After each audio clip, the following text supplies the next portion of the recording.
Vou só aqui fazer uma coisa.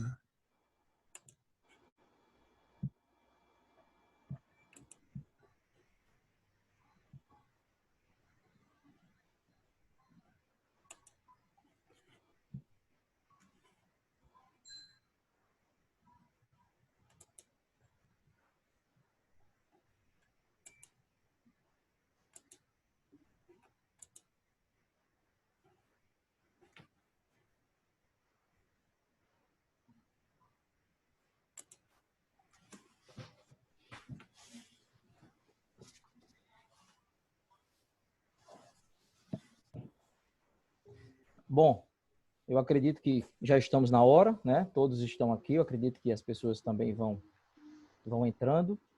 Então, vamos respeitar o horário previsto, né? Já para dar início ao nosso evento, a nossa primeira webinar. Então, em primeiro lugar, eu queria desejar uma boa tarde a todos que nos assistem e dizer que, como coordenador do curso de Direito aqui da UERN, no campus de Natal, eu declaro aberto o primeiro webinar do curso de Direito da UERN aqui no campus de Natal e dizer que esse evento é um evento que planejamos para que seja um evento que tenha vindo para ficar, né? E faça parte do calendário de eventos do nosso curso.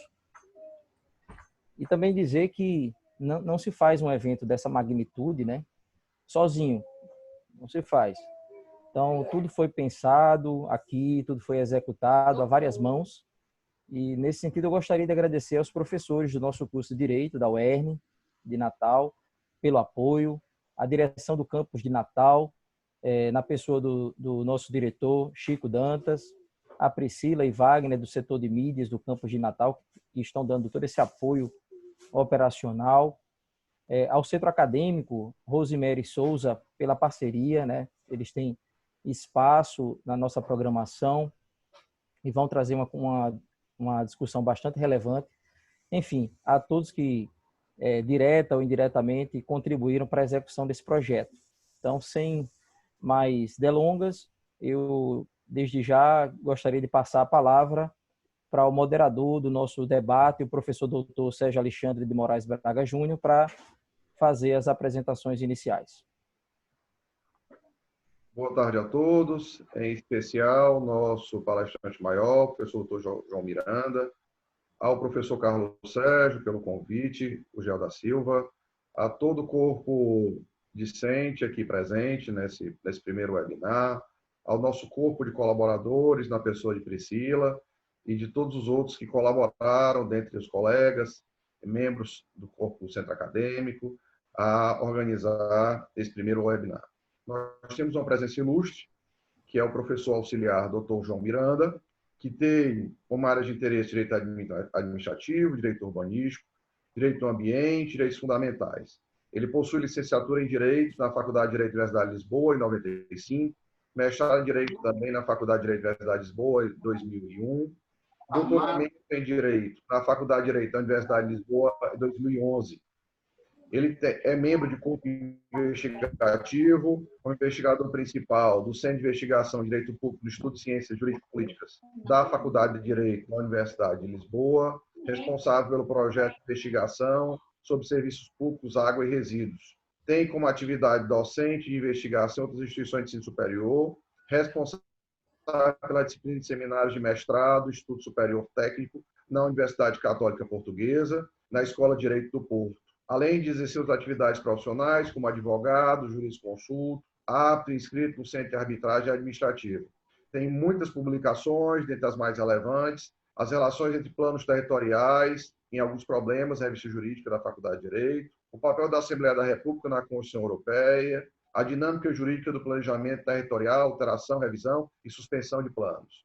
Além do Caderno Verde, trabalhos para direito ambiente, funções públicas urbanísticas, direito e exercício por particularidade. É um professor eminente da Universidade de Lisboa, que muito colabora com a cultura jurídica brasileira, não só na formação administrativa, mas urbanística. E, além de tudo, é filho de Jorge Miranda, que é uma referência na cultura jurídica nacional.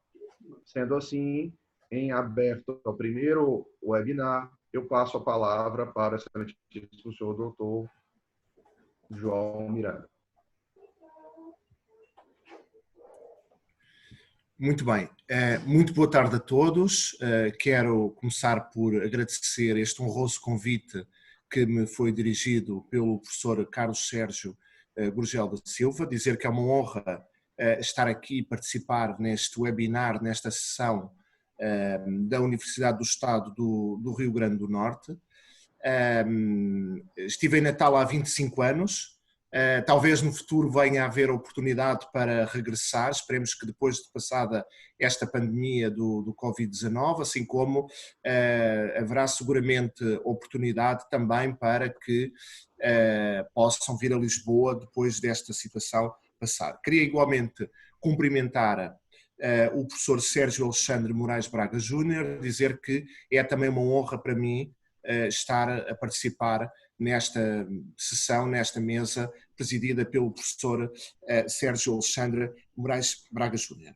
Ora bem, o tema que me foi proposto é um tema que tem a ver com as consequências do Covid-19 sobre o direito do urbanismo e sobre o planejamento urbano. É um tema da máxima atualidade, evidentemente estamos nós a viver esta situação, que é uma situação de pandemia, e eu trago aqui algumas reflexões, enfim, num tempo relativamente breve, prometo não ocupar mais do que 20, 25 minutos, e procurarei ser suficientemente claro e naturalmente estarei à disposição para que no final, no período de debate, possa esclarecer algumas das ideias que eu procurarei aqui trazer. Ora bem, então começando pela situação, a situação em Portugal, como no Brasil, como na generalidade dos países, é uma situação que até há poucas semanas era uma situação de confinamento total e agora estamos a começar, talvez primeiro em Portugal nós estejamos mais avançados porque a pandemia chegou primeiro a Portugal, uma situação de desconfinamento. Mas ainda é um desconfinamento gradual, enfim, a situação sanitária hoje já está mais controlada, mas ainda continua a haver bastantes focos e Portugal tem dados semanais, tem tido cerca de 300 contágios por dia. Bom, este confinamento o que é que se traduziu do ponto de vista da cidade? Traduziu-se no encerramento de escolas, de empresas, de serviços públicos, de teatros, de hotéis, ou seja, fechou aquilo que é o mais importante ao nível da vida urbana. Podemos dizer que aquilo que nós mais louvamos e que mais desejamos na vida na cidade, que é o relacionamento, que é a conexão, foi precisamente o que desapareceu nestes últimos 3 meses. Não houve conexão, não houve relacionamento e, pelo contrário, tem que haver cada vez mais, durante algum tempo, algum distanciamento social. Naturalmente que isso significou que houvesse problemas que já existiam nas cidades que se agravaram, nomeadamente o problema da desigualdade se tornou-se hoje muito mais nítido do que era antes da pandemia. Infelizmente já sabemos que quando há uma crise, a crise atinge sobretudo aqueles que são mais vulneráveis e que são mais frágeis. E os impactos da pandemia, pode dizer-se que não foram impactos sentidos simetricamente, pelo contrário, foram sentidos de forma assimétrica, no sentido em que aqueles que dispõem de habitações e de residências e moradas com mais condições, com mais espaço útil, com mais salubridade, com mais segurança, obviamente que sofreram menos neste cenário de pandemia do que aqueles outros que vivem confinados em espaços pequenos, precários e em condições que são condições muitas vezes muito difíceis. Bom, isto obriga naturalmente a repensar um pouco a questão urbana e sobretudo olhar um pouco para perceber o que é que vai mudar na nossa vida. Portanto, eu não, até agora estive a fazer aqui um pouco uma reflexão mais retrospectiva e agora procurarei fazer uma reflexão um pouco mais prospectiva. Bom, parece-me que é mais ou menos claro que nós não vamos voltar ao nosso normal antes da pandemia. vamos ter que procurar aquilo que aqui em Portugal muitas vezes se designa por um novo normal. Nós ainda não sabemos qual é esse novo normal, mas vamos seguramente ter de procurar esse novo normal. O que é esse novo normal? Bom, esse novo normal parece hoje relativamente claro que vai implicar cada vez mais o recurso ao teletrabalho. E vai implicar, do ponto de vista das políticas urbanas, um repensamento daquilo que são as políticas de mobilidade urbana e de funcionamento das cidades. O que é que este período veio revelar? Veio revelar que, para além da desigualdade que eu já apontei atrás, veio revelar que, na verdade, nós não estávamos preparados para esta crise, não estávamos preparados para esta pandemia. Todos nós, seguramente em conexões, eu espero que isso não aconteça hoje, tivemos quebras de internet.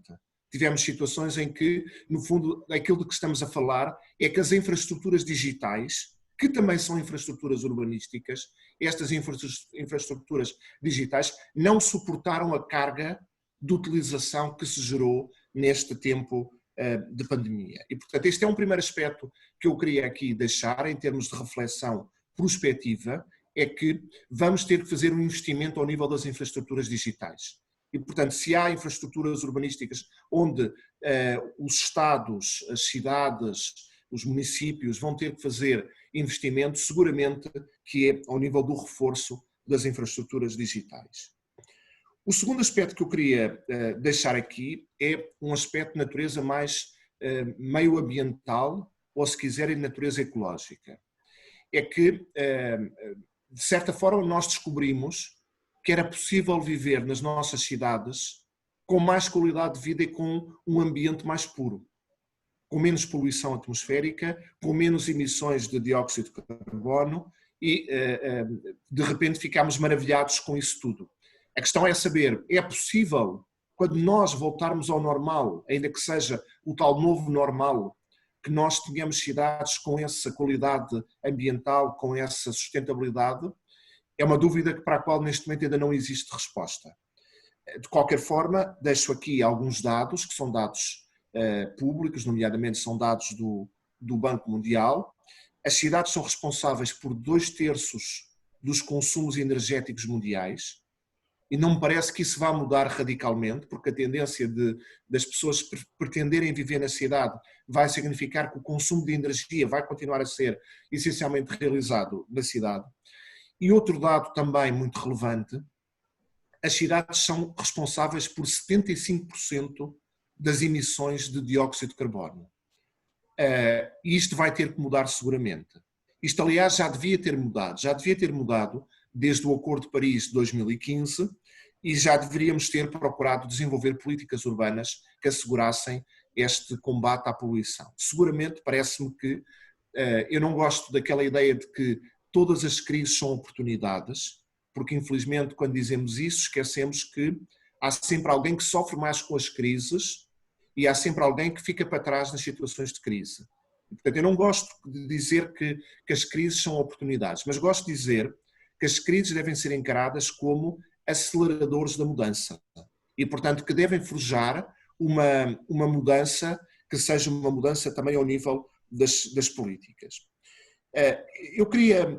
O que é que tem que mudar em termos de política urbana? Eu queria deixar aqui uma nota, porventura esta nota não é tão visível em Natal, poderá ser mais visível em São Paulo ou no Rio de Janeiro, mas nós temos, as cidades confrontam-se hoje com um problema, que é um problema de turistificação excessiva. Ou seja, o que é que acontece? Aquele termo que é um termo conhecido de todos, que é a gentrificação, gerou o quê? Gerou que os centros das cidades passaram a ser ocupados pelo turismo e desapareceu a convivência urbana, desapareceram as pessoas que eram os normais habitantes desses territórios urbanos. Isso então em Lisboa é particularmente notório, mas não é só em Lisboa. Se forem a Paris acontece o mesmo, se forem a Barcelona acontece a mesma coisa, se forem a Roma acontece a mesma coisa, portanto só para citar aqui exemplos europeus. E portanto vamos ter que mudar também esse modelo, que é o modelo da ocupação turística excessiva.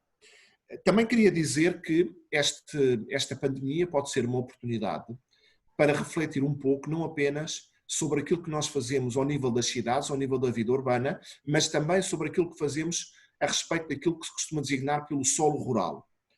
A verdade é que nós temos uma exploração intensiva do mundo rural, que porventura vamos também ter que mudar, porque esse modelo não é um modelo sustentável. Muita da poluição gerada, muita da destruição de ecossistemas acontece precisamente não só por causa de uma utilização excessiva dos solos urbanos, mas também dos solos rurais. Bom, e o que é que veio para ficar? O que me parece que veio para ficar, e nada mais será como antes, eu acho que não vamos viajar tanto, não vamos fazer tantas reuniões em que nos vamos deslocar, o que significa que isto vai implicar, ao nível da política urbana, a mudança de um paradigma de uma coisa que é absolutamente essencial, que é ao nível da mobilidade. E a pergunta que se coloca é quais as consequências do teletrabalho sobre as políticas de mobilidade? O que é que vai mudar? Bom, para já, aquilo que mudou neste período em que estamos ainda durante a pandemia, mudou claramente para pior. Porquê? Porque onde havia um investimento nos transportes públicos, na utilização de serviços públicos de transporte, hoje em dia, com os riscos de contágio, o que verificamos é que quem já desconfinou e quem tem que se deslocar da residência para o trabalho, fala muitas vezes na sua viatura particular ou no seu veículo privado. E, portanto, isso mudou radicalmente. E, portanto, aquela mudança, que era uma mudança que estava anunciada, que era o chamado car sharing, ou seja, a partilha das viaturas, dos veículos, para já isso não se tem verificado como sendo possível. Mas isso parece-me que, na verdade, nós vamos também ter que mudar em termos de políticas de mobilidade. E uma das principais políticas em que nós vamos ter que mudar é repensar um pouco a lógica da mobilidade, porque nós estamos habituados a pensar nas políticas urbanas de mobilidade sempre de uma perspectiva que é a perspectiva da ligação ou conexão entre um centro e uma periferia. A deslocação do centro para a periferia e da periferia ou subúrbios para o centro. Ora, isso é um aspecto que vai ter que mudar. Aliás, há uma ideia muito interessante que a atual maire, portanto a presidente da Câmara de Paris, que se chama Anne Hidalgo, defende, que é a ideia, eu vou dizer em francês e depois já traduzo para português, que é a chamada Ville du Quart d'Heure. O que é que isto quer dizer? É a chamada cidade, traduzindo para a nossa língua comum, é a cidade dos 15 minutos. O que é a cidade dos 15 minutos? A cidade dos 15 minutos é uma cidade em que nós conseguimos desenvolver todas as funções urbanas, isto é, residir, trabalhar, divertir-nos, ter acesso ao comércio e aos serviços, tudo dentro deste espaço em que nos deslocamos só em 15 minutos. Nós não temos que fazer grandes deslocações para o hipermercado ou para o supermercado que fica nos subúrbios ou na periferia da cidade. Nós não nos deslocamos de uma ponta à outra da cidade para ir da nossa residência para o nosso trabalho. Pelo contrário, nós vamos ter que viver dentro desta lógica que é uma lógica de bairro. Esta lógica de bairro é uma lógica muito interessante. Aliás, permitam-me dizer isto. Esta ideia da Ville du Quart d'Heure, a cidade do quarto de hora, a cidade dos 15 minutos, é uma ideia, esta expressão foi cunhada agora em Paris, mas se nós olharmos para aquilo que são as políticas urbanas desenvolvidas ao nível da reconstrução de Berlim nos últimos 30 anos, verificamos que o objetivo foi exatamente esse. O objetivo foi precisamente de não segregar a cidade, não estabelecer regimes de uso do solo tendo presente uma ideia de monofuncionalidade, ou seja, tendo presente uma ideia de que em cada espaço da cidade apenas é permitido um uso, pode ser o uso habitacional, o uso de serviços, o uso de comércio, o uso industrial, etc, etc. Não, pelo contrário, nós temos que procurar que haja aquilo que se chama hoje por plurifuncionalidade. O mesmo espaço da cidade, em regra um bairro, deve ter estas funções urbanas todas. E, portanto, isto é um pouco voltar a uma cidade que é uma cidade de proximidade. Claro que depois a interrogação que se coloca é possível coexistir esta cidade de proximidade com a ideia de cosmopolitismo associado às cidades como megapolis? Eu acho que é perfeitamente possível.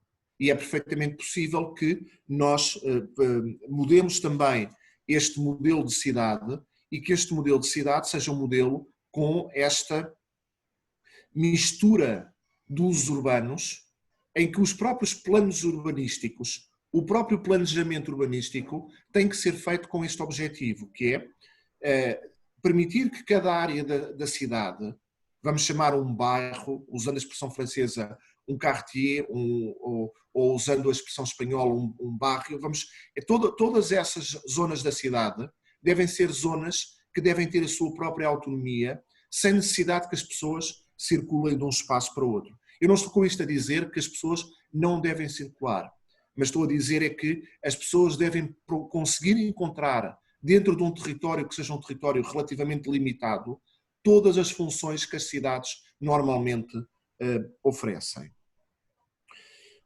Outra coisa que mudou, e eu acho que é extremamente relevante, é ao nível do aspecto ecológico das cidades, ao nível daquilo que é o ambiente urbano. Eu acho que o que daqui se vai retirar cada vez mais é a necessidade de redução das emissões de carbono. Portanto, nós vamos ter que descarbonizar as cidades e vamos também ter que procurar um pouco mudar o modelo da cidade. Eu com isto não estou a dizer que a cidade deve deixar de ser uma cidade densa. Não, as cidades devem ser cidades densas, até para que não haja uma ocupação excessiva dos solos que são solos rurais ou que solos que devem ser vocacionados para finalidades agrícolas, florestais, pecuária, etc. Mas nós vamos ter que procurar uma regeneração do espaço urbano, trazer para dentro da própria cidade alguns aspectos que são os aspectos bons do campo. Eu com isto não estou a advogar aquela ideia da chamada cidade-jardim. Como sabem, a ideia da cidade-jardim foi uma ideia cunhada por um grande urbanista chamado Ebenezer Howard. Essa ideia de cidade-jardim era uma cidade em que todas as pessoas viviam em moradias unifamiliares, e essa ideia de moradias unifamiliares obviamente que implica uma ocupação excessiva do território. Não é isso que eu estou a dizer. O que eu estou a dizer é que mesmo nas cidades densamente povoadas nós vamos ter que aumentar a biodiversidade, vamos ter que criar mais espaços verdes, vamos ter que melhorar a qualidade do ar, até por razões de segurança sanitária, porque a própria segurança sanitária melhora se nós melhorarmos a qualidade do ambiente. Aqui no âmbito da União Europeia há políticas extremamente interessantes que até usando aquela política, como sabem, desenvolvimentista dos Estados Unidos de Franklin Delano Roosevelt, do New Deal, pensa-se agora fazer aquilo que aqui tem sido chamado por New Green Deal, ou seja, no fundo, fazer uma nova política de desenvolvimento que procura assegurar esta ideia de sustentabilidade ecológica. E isso parece-me absolutamente essencial. Este aspecto, portanto, o aspecto de recriar ao nível do espaço urbano também alguns ambientes naturais, trazer para dentro da cidade aquilo que são, na verdade, aspectos que são aspectos que se prendem com os benefícios da ecologia, os benefícios do ambiente, mas agora inseridos no espaço urbano. Eu estou já quase a terminar, já estou a ocupar muito do meu tempo com a condescendência do moderador, presidente, a quem agradeço, mas queria ainda trazer mais dois aspectos, duas reflexões para esta conferência. A primeira reflexão tem a ver com o seguinte: uma das dimensões mais importantes da sustentabilidade urbana é a dimensão social. E nós não nos podemos esquecer da dimensão social. porque na verdade nós não podemos pensar numa política urbana que seja apenas uma política voltada para aqueles que têm mais condições ou sequer para aqueles que fazem parte das classes médias. Não, nós temos de pensar numa política de sustentabilidade que seja virada para todos. E aquilo que se assistiu, na verdade, é que esta crise gerou um aumento da precariedade laboral. Infelizmente, as situações o desemprego aumentou galopantemente em todo o mundo, aumentou em Portugal, como nos Estados Unidos, como se suponho que terá aumentado também no Brasil. Essas situações muitas vezes são acompanhadas em que quem está numa situação de precariedade laboral também está numa situação de precariedade residencial, porque não tem condições para ter o acesso condigno à habitação, e nós vamos também ter que desenvolver políticas urbanas de habitação. Essas políticas urbanas de habitação poderão significar um combate às situações em que as habitações são mais precárias, ou poderão significar também um apoio ao arrendamento e uma comparticipação por parte dos municípios no acesso à habitação de muitos dos setores mais carenciados. Naturalmente, com menos turismo, estou a pensar aqui na realidade de Lisboa, isso oferece uma oportunidade para que muitos focos habitacionais que estavam ocupados com o turismo, que possam agora ser colocados para uso habitacional. Vamos ver se isso vai acontecer ou não. Mas eu queria deixar esta nota muito importante, que é uma política urbana, e o direito não pode, até porque tem preocupações de igualdade e tem preocupações que se prendem com a dignidade da pessoa humana. A dignidade da pessoa humana também significa a garantia de uma dignidade social. Ora, essa garantia da dignidade social passa, evidentemente, por nós termos também políticas que assegurem a proteção daqueles que são mais desfavorecidos e políticas urbanas que possam implicar uma construção maciça de habitação ou que permitam o acesso à habitação condigna de vastos setores sociais. Este era o penúltimo tópico que eu tinha para deixar. E queria deixar apenas um último tópico. Este último tópico tem a ver com a questão da governação urbana. E a questão da governação urbana prende-se um pouco com o seguinte, que é perceber do ponto de vista da participação e da cidadania que tipo de cidade é que nós pretendemos. Eu acho que nós já estamos neste momento numa fase, e o Brasil foi pioneiro nisso, nós já não estamos na fase dos orçamentos participativos. Os orçamentos participativos foram muito inovadores há cerca de 20 anos, mas hoje os orçamentos participativos continuam a ter sentido, mas hoje temos que pensar mais longe.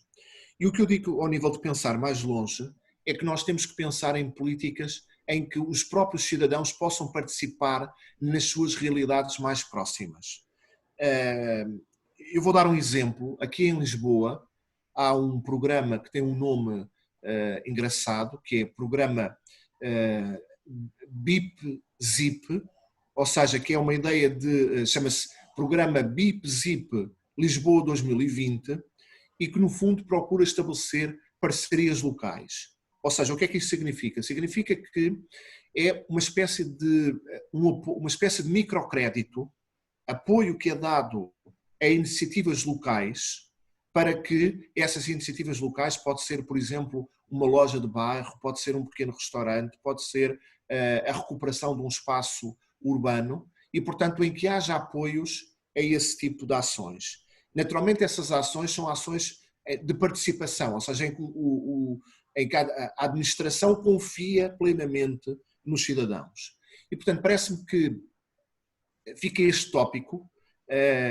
Se quiserem fazer uma pesquisa, Barcelona também tem um programa muito parecido, que é o chamado Plano de Barrios de Barcelona, e, portanto, todos estes ingredientes, podemos dizer assim, são ingredientes que, no fundo, procuram assegurar a chamada cidade sustentável.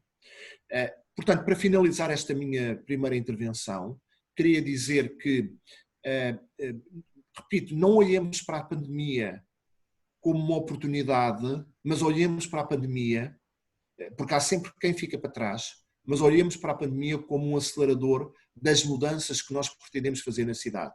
Criar uma cidade ecologicamente mais sustentável, criar uma cidade com reforço das infraestruturas digitais, criar uma cidade em que nós possamos habitar próximo do local em que trabalhamos, criar uma cidade em que haja uma mistura de usos, criar a tal cidade, a chamada Ville du Quart d'Heure, a tal cidade dos 15 minutos. Portanto, isso tudo parece-me que são algumas reflexões que eu queria aqui trazer para este debate e queria reiterar os meus agradecimentos aos professores que me convidaram, ao professor Carlos Sérgio Gurgel da Silva, foi para mim uma honra participar neste webinar e naturalmente cumprimentar também o professor Sérgio Alexandre Moraes Braga Júnior pelo gosto que me dá participar nesta mesa por si presidida. Muito obrigado. Agradecemos imensamente a participação inicial do professor Dr. João Miranda, que mais uma vez demonstrou a que veio, identificando a sustentabilidade urbana e a necessidade da própria humanização da cidade, e identifica a reflexão justamente de como a seara urbanística afeta cotidianamente nossa vida, não só nesse período de pandemia, mas na formação de regresso, até porque, desde a Carta de Atenas, Le Corbusier identificava as 4 funções básicas da cidade, naquela identificação urbanista modernista, em que toda e qualquer cidade teria que habitar, circular, teria que trabalhar e se divertir, e nessa circunstância haveria então uma necessidade premente de nós tivéssemos uma cidade que tivesse uma vocação humana, e essa humanização seria fundamental. E nada melhor então do que a presença do professor Dr. Carlos Sérgio para vir a debater então com o professor João Miranda, pela imensa formação que o nosso colega tem. O professor Dr. Carlos Sérgio Gugel da Silva possui graduação em Direito pela Universidade de Potiguar, em 2003, é especialista em Direitos Fundamentais de Tutela Coletiva pela Fundação da Escola Superior do Ministério Público, em 2007, tem mestrado em Direito pela Universidade Federal do Rio Grande do Norte, em 2010, cursou doutorado em Direito pela Faculdade de Direito da Universidade de Lisboa, tendo se titulado em 2017, é especialista em Ciências Jurídicas pela Federal do Rio Grande do Sul, e, além de tudo, é um urbanista e um ambientalista por natureza, já que ele possui dupla titulação, porque também é graduado em Geografia pela Universidade Federal do Rio Grande do Norte, em 99. Ocupa o quadro efetivo da UERN como professor adjunto 4, tendo agora concluído, estando por concluir, o seu mandato como coordenador do curso de Direito. Atua também como professor de pós-graduação das universidades locais. Então, nada mais honroso do que os seus comentários para abrilhantarem a exposição do professor João Pedro Oliveira de Miranda. Professor Carlos Sérgio. Eu agradeço o professor Sérgio Alexandre, colega da casa, prata da casa, e também é especializado nessa área do direito ambiental e do direito urbanístico, é um estudioso do assunto. E vocês estão me ouvindo? O meu áudio está desativado? Eu nem vi isso. O áudio está ativado. Está ativado, pronto. Então, eu queria saudar, cumprimentando o professor Dr. João Miranda também, da faculdade, dizer que eu tive a honra, né, de conhecê-lo lá nos corredores da universidade, da Faculdade de Direito da Universidade de Lisboa, né? Eu tive também essa alegria de ter o professor Jorge Miranda, que é o pai do professor João Miranda, que conhecido constitucionalista, muito querido no Brasil, né? E nós tínhamos muitas conversas relacionadas à nossa tese de doutorado, né? Que eu trabalhei o tema do ordenamento dos espaços urbanos à luz dos princípios da igualdade e da proporcionalidade. Fiz um estudo comparado das experiências brasileiras e portuguesas. Então, queria dizer que é uma alegria muito grande, um prazer tê-lo aqui conosco para debater um tema tão relevante, tão atual, e diante de um cenário de tantas incertezas e de tantos desafios, né? Nós não temos as respostas corretas para as soluções ambientais nas cidades, mas estamos estudando, estamos refletindo sobre alguns alguns instrumentos que não, inclusive, não eram aplicados antes e que podem ser aplicados hoje, né? Então, eu gostaria de começar a minha fala dizendo que as cidades, elas são tradicionalmente centros de atração de pessoas, né? Então, as pessoas procuram as cidades. Por que elas procuram? Porque as cidades, elas trazem muitos atrativos. É nas cidades onde estão os serviços principais, as cidades onde as pessoas podem se qualificar, é a cidade onde estão os centros de lazer, os centros de cultura. Então, as pessoas, elas optam pelos espaços urbanos preferencialmente. Eu lembro de uma matéria que eu li na revista National Geographic falando sobre as cidades, dizendo que as cidades não eram um problema, e sim a solução. Eu achei interessante essa matéria, porque muitas pessoas veem nas cidades grandes um problema, né? Poxa, cidade grande, poluição. Na verdade, o problema não é a cidade grande. O problema é a falta de gestão adequada do espaço, o que tem gerado poluição e outros problemas ambientais. Mas as cidades, quando elas funcionam de forma adequada, elas permitem redução de gastos nos deslocamentos, né? O dispêndio com energia é menor, porque as situações, os espaços, eles estão mais concentrados. A queima de CO2 nos deslocamentos é menor. Então, assim, as cidades têm vantagens competitivas que outros espaços não têm. E por que eu fui para Portugal estudar esse assunto?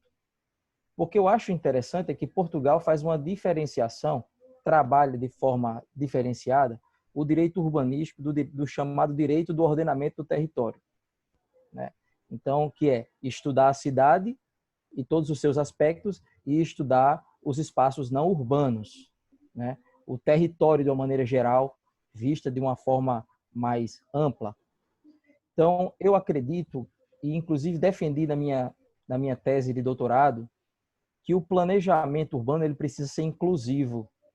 Quando eu coloquei como tema o ordenamento dos espaços urbanos à luz dos princípios da igualdade e da proporcionalidade, para afirmar que no planejamento urbano, os atores, sejam gestores públicos e a população, devem, de alguma forma, atuar de modo que a cidade ela possa realizar suas funções de forma mais equânime possível, né? Então, o planejamento urbano ele deve ser visto como um instrumento de indução para um desenvolvimento urbano sustentável também, inclusivo e sustentável. Eu trago aqui um conceito que eu acho interessante, do Henri Lefebvre, que ele diz assim: cidade é um organismo vivo a serviço de um grupo que, para alcançar os fins esperados, conduzem os destinos de milhares ou até milhões de pessoas no compasso do que se convencionou chamar de administração pública. Bom, as cidades, a participação das pessoas, dos cidadãos, ela é fundamental nos processos de ordenamento das cidades. Inclusive, o Estatuto da Cidade, a Lei 10.259 de 2001, aqui no Brasil, diz que se o plano diretor ele não tiver a participação popular, ele pode ser anulado, né? Ele pode ser anulado por quê? Porque é importante ouvir a população, saber quais são as carências de determinadas áreas, quais são as necessidades da população, de modo que tudo isso possa ser incluído como política. E a política principal de uma cidade aqui no Brasil é o plano diretor. E o professor João Miranda, ele pode falar mais depois, quando voltar a palavra a ele, sobre a diferença que existe em Portugal. Portugal existe mais do que um plano diretor. Existe o plano diretor, o plano de urbanização e os planos de pormenor, que são espécies de planos menores, planos de bairros. Como ele falou aí, a importância dos bairros. Eu lembro que eu morei num bairro em Lisboa, próximo à faculdade, chamado Alvalade, que eu achava interessante porque tudo existia ali perto do Alvalade. Eu não precisava sair do bairro, só se eu quisesse conhecer outra área, eu quisesse visitar uma outra área, quisesse comer um pastel de Belém, eu tinha que pegar aqui, fazer todo aquele roteiro, né, para poder chegar lá em Belém, que é bem distante, mas tudo estava ali à disposição. Existiam os restaurantes de bairro, existia mercado, existia igrejas, estabelecimentos bancários. Então, os bairros funcionavam como espécies de pequenas cidades. E eu acho, quando o professor estava falando aí, eu me lembrei, quando ele falou das cidades dos 15 minutos, que é uma proposta recente que vem sendo discutida em Paris, eu me lembrei que eu morei numa cidade de 15 minutos, no interior do estado, chamado Pau dos Ferros. E existem outras aí no nosso estado. E era uma cidade realmente dos 15 minutos. Eu saía de casa, resolvia tudo em no máximo 15 minutos. A cidade pequena, claro. Mas essa proposta de tornar os bairros como cidades pequenas é um assunto que eu também trabalhei na minha tese de doutorado, chamado de novas centralidades. As novas centralidades. Ou seja, uma cidade, ela não pode ter só um centro. Ela precisa ter vários centros. Porque nesses centros, ao longo da cidade, as pessoas elas têm tudo que elas precisam. E isso diminui a necessidade de grandes deslocamentos. E isso é uma questão estratégica e fundamental nesse momento que a gente está vivendo de pandemia. Quanto menos as pessoas circularem, melhor, nesse momento atual, restritivo. Então, um momento como esse nos traz o grande desafio de saber conviver com esse novo normal que o professor colocou. Concordo com ele, a gente vai ter que aprender a conviver com o novo normal. Muitas coisas vão mudar. Acredito que muitas coisas que estamos utilizando hoje vão ficar, vão permanecer. Reuniões à distância, que às vezes não eram tão necessárias você estar presente, se deslocando de uma cidade para outra, com gasto de combustível, com riscos de acidente, com outras questões. Eventos, olha só, maravilha, estamos aqui nesse momento fazendo um evento, né? Nós aqui participando e o professor João Miranda do outro lado do Atlântico, participando em tempo real conosco. E isso poderia ter sido feito antes? Podia, mas faltou esse despertar, né? E esse despertar, eu acredito que veio agora, eu acredito que muitas coisas vão mudar. A minha preocupação, ela permanece em relação à democratização das políticas públicas. Como a população ela vai poder participar dos processos de discussão de um plano diretor como é o momento que Natal está vivendo? Como conduzir um plano diretor num momento como esse atualmente, que nem todo mundo tem acesso à internet, nem todo mundo tem acesso a um computador, né? Então, isso é algo que ainda precisa ser pensado, ainda precisa ser avaliado como é que nós iremos fazer isso. As cidades, então, elas não podem ser apenas espaços de habitação. Elas são espaços onde os direitos humanos e direitos fundamentais eles ganham concretude. A concretização dos direitos que estão declarados lá nos textos constitucionais acontece aonde? Não é no âmbito da União, não é no âmbito dos estados, é no âmbito das cidades, né?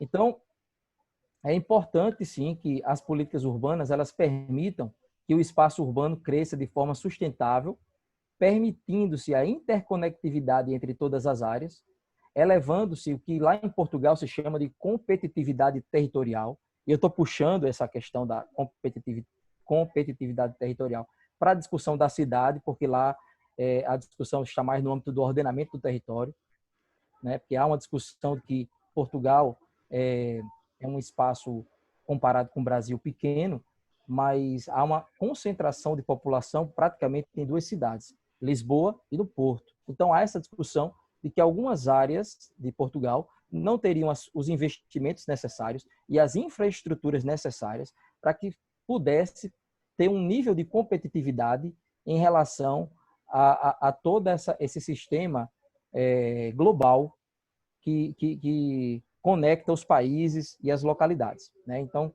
inclusive, eu lia bastante um livro de um professor chamado Manuel Porto, que o professor João Miranda deve conhecer de perto. Eu não tive essa oportunidade de conhecê-lo. E só queria também destacar que a legislação brasileira ela avançou bastante nessa temática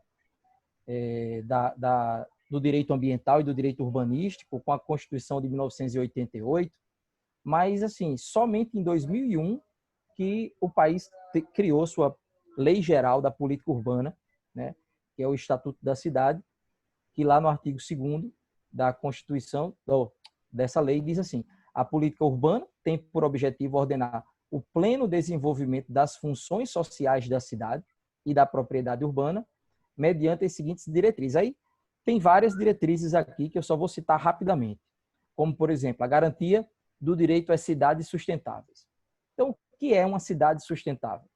Cidade sustentável, quando eu falo por aí em alguns fóruns, as pessoas, e eu pergunto, as pessoas entendem que são cidades que têm espaços verdes, espaços em que há a proteção dos recursos hídricos, mas cidades sustentáveis é muito mais que isso. A própria lei diz, cidades sustentáveis deve ser entendido como o direito à terra urbana, o direito à moradia, o direito ao saneamento ambiental, o direito à infraestrutura urbana, o direito ao transporte e aos serviços públicos, o direito ao trabalho e ao lazer para as presentes e futuras gerações. Então, assim, esse tema é um tema muito, muito, muito amplo, né? Na minha tese, eu abri um capítulo específico para tratar da importância do transporte público para a concretização de direitos fundamentais, porque através de um sistema de transporte público adequado, você consegue concretizar diversos direitos, né? Como, por exemplo, o direito, o acesso à educação, o acesso à saúde, né? Muita coisa é possível através de um sistema de transporte público adequado. Então, é por isso que é importante também discutir políticas de mobilidade urbana, de modo que essa chamada competitividade no território urbano, ela possa acontecer no âmbito da cidade também. Bairros periféricos que não têm investimento nenhum, não têm estrutura nenhuma, possam ter os investimentos necessários para que haja desenvolvimento naquela parcela do território. Como é que nós vamos falar em cidade de 15 minutos em locais que não têm a menor infraestrutura para que as pessoas permaneçam ali? Não tem condições. Então, é necessário que os estados enfrentem esse problema. Outro aspecto importante para que as cidades possam cumprir com essa função de cidades sustentáveis é a participação da população. É importante também que haja a cooperação entre governos, a iniciativa privada e os demais setores da sociedade no processo de urbanização. Precisamos conciliar os interesses entre governo, poder público e iniciativa privada. Esses setores, eles não necessariamente precisam ser inimigos. Essa briga eterna que existe aqui, principalmente aqui no Brasil, de uma forma que politicamente vem sendo explorada, de separação de tudo, eu acredito que é importante a utilização adequada, né, com controle, de instrumentos que permitam à iniciativa privada também participar dos processos de ordenamento territorial. Tanto que existe, inclusive, instrumentos urbanísticos específicos para isso, como a operação urbana consorciada, que através da operação urbana consorciada, o plano diretor pode permitir que em uma determinada área do território sejam feitos investimentos por parte do poder público e da iniciativa privada, de modo a gerar uma transformação urbanística no local. E isso pode ser muito relevante em tempos de pandemia, como, por exemplo, o uso desse instrumento da operação urbana consorciada, permitindo que seja cobrada alguma taxa de licenciamento urbanístico, que a arrecadação que possa ser feito por meio desse instrumento possa ser utilizado no investimento de melhoria do sistema de abastecimento da cidade, para fornecer água potável de qualidade para determinada população. Isso é só um aspecto do que pode ser feito. São muitas questões que podem ser feitas. É importante, olha só, o inciso 4 do Estatuto da Cidade fala que o planejamento do desenvolvimento das cidades, né, que é importante, da distribuição espacial da população e das atividades econômicas do município, do território, sob sua área de influência, de modo a evitar e corrigir as distorções do crescimento urbano e seus efeitos negativos sobre o meio ambiente. O planejamento ele precisa ser feito de forma que a cidade cresça, as pessoas tenham um melhor bem-estar e o meio ambiente ele não esteja degradado, destruído, né? Então, e com isso, nós já caminhamos aqui para nosso encerramento, falando que é importante que toda essa política esteja integrada, haja uma conexão entre as políticas de desenvolvimento urbano, as políticas ambientais, as políticas administrativas, as políticas econômicas do país, né? É importante que haja, olha só, eu ia deixar de ler, mas não vou destacar aqui. O artigo 2º do Estatuto da Cidade diz assim: a política urbana tem por objetivo ordenar o pleno desenvolvimento das funções sociais da cidade e da propriedade mediante as seguintes diretrizes gerais. Inciso 9. Justa distribuição dos benefícios e ônus decorrentes do processo de urbanização. Então, os investimentos precisam ser feitos para todos. Aqui na nossa cidade, infelizmente, os investimentos em estrutura, eles se concentram em poucas regiões da cidade, em poucos bairros da cidade. Outros bairros são completamente abandonados. E isso não é correto, porque a cidade ela precisa ser gerida para todos, né? Então, eu, como geógrafo, também tenho isso na minha formação, tenho uma bagagem de leitura de alguns autores na área. O Milton Santos é uma referência também na geografia, e sempre trouxe à discussão essa questão das desigualdades na cidade. Porque quando você tem uma cidade desigual, uma cidade literalmente partida, uma parte com investimentos e uma outra parte sem infraestrutura nenhuma, você cria um cenário ideal para a proliferação de doenças, de violência e de algumas, diríamos, algumas chagas sociais que precisam ser combatidas, tratadas, de modo que essas áreas que não recebem investimento possam receber tais investimentos. Então, o planejamento urbano ele torna-se um instrumento estratégico, uma vez que ele permite a distribuição dos encargos, dos bens, dos equipamentos públicos, equalizando os benefícios sociais do desenvolvimento. Então, falei aqui já, mais uma vez destaco, a importância de se definir novas centralidades nos espaços urbanos, de modo que esses deslocamentos entre as áreas eles possam ser reduzidos, diminuindo a poluição e contribuindo, por exemplo, com o combate à pandemia. É importante que alguns instrumentos ordenadores da administração pública possam estar sendo aplicados nesse momento de pandemia, como a requisição administrativa, em que até mesmo, eu li recentemente, até mesmo quartos de hotéis podem ser requisitados para ocupação, para tratamento de pessoas ou para acomodação de pessoas que estão com Covid. É algo que a gente fica assim, poxa, mas é um absurdo, o dono do hotel vai ficar chateado, não vai gostar, mas isso tudo decorre de um pensar diferente sobre a propriedade urbana, que a Constituição garante, mas também garante que ela deve cumprir com a sua função social, tá? Então, com isso, eu queria já fazer o encerramento da minha fala, devolvendo a palavra para o professor Sérgio Alexandre, e ele deve fazer as suas considerações e devolver a palavra para o professor João Miranda, e depois, posteriormente, eu quero fazer alguns questionamentos aí, umas provocações para a discussão. Obrigado, professor Carlos Sérgio. Muito nos honra a participação dessa mesa. Verificamos claramente que, pela exposição do professor João Miranda, se identifica que o nosso ordenamento, por existir uma hiperjuridicização, e até o que José Eduardo Faria chama-se hiperinflação legislativa no Brasil, nós temos leis para mais diversos assuntos, mais renomeados. A nossa Constituição também garante a dignidade da pessoa humana, tanto no artigo 1º, no artigo 3º, no artigo 5º, e até mesmo na ordem econômica, isso pode ser revisto no artigo 170. Quando o Estatuto da Cidade surgiu, há 2 décadas atrás, se identificou também isso na regulamentação do artigo 72 e 73 da Constituição, justamente da nossa política de desenvolvimento urbano. E nós verificamos que as realidades urbanísticas nos mais diversos países, Portugal ou Brasil, têm alguma similitude. quando o professor falava não só da dignidade, mas da monofuncionalidade dos espaços, da plurifuncionalidade. Nós tivemos uma experiência como essa de monofuncionalidade, como exemplo, da arquitetura de Brasília. E vimos que até hoje há uma crítica muito grande na arquitetura de Brasília, que nós tivemos algumas cidades planejadas, Brasília, Belo Horizonte, Goiânia, e verificou-se que hoje o gasto energético de combustíveis é enorme, justamente porque nós não temos uma cidade de 15 minutos nessas localidades. E na maioria das outras cidades que são plurifuncionais, isso vem a acontecer.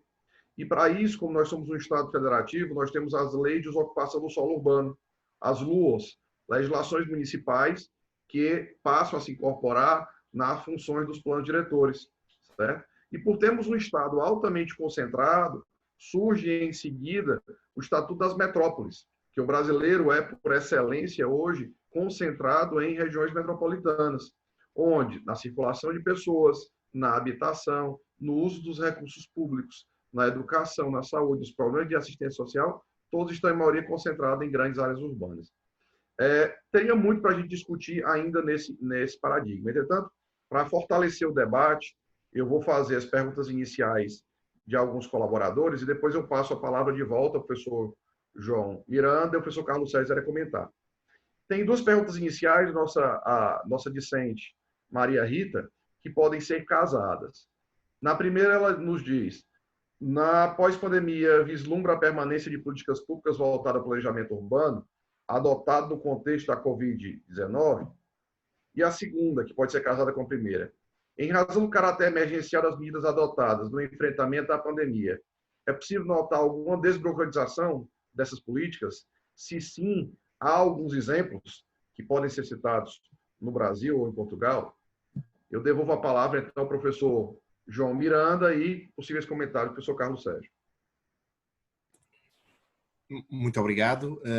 Eu também já tinha visto as perguntas no bate-papo da doutora Maria Rita e agradeço as perguntas que de facto podem ser casadas uma com a outra. Bom, a primeira nota que eu queria dizer é que nós precisamos de políticas de planejamento urbano. Não podemos dispensar políticas de planejamento urbano de forma alguma, precisamos seguramente de políticas de planejamento urbano. O plano é um instrumento fundamental para a garantia de direitos fundamentais, para prossecução de finalidades públicas, para desenvolvimento de políticas públicas. Portanto, mais do que nunca, nós precisamos desse instrumento, que é um instrumento público. A pergunta da doutora Maria Rita coloca aqui um pouco um desafio, porque pode dizer-se que será que há políticas públicas que nós estamos a adotar agora, nesta fase da pandemia, que são políticas públicas perenes, no sentido em que vão continuar?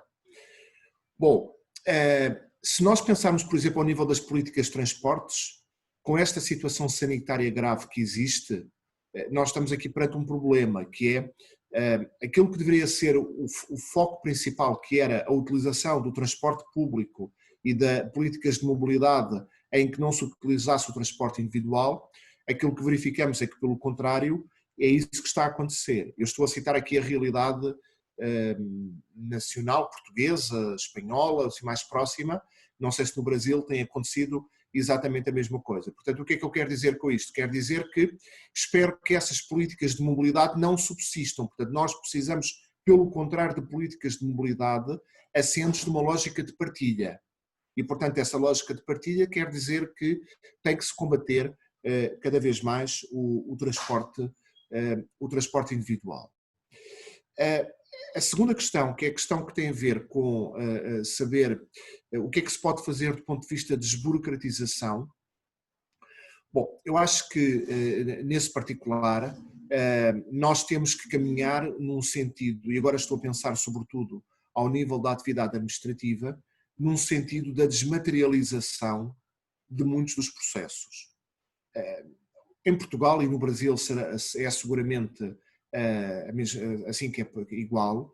É possível, hoje, nós temos um contacto com a administração pública, ou se formos advogados no exercício de profissões forenses, um contacto com os tribunais, sem nos deslocarmos nem à administração pública, nem aos tribunais. Porquê? Porque digitalmente nós podemos, de facto, fazer isso tudo. E, portanto, eu acho que isso é um aspecto muito relevante do ponto de vista de desburocratização.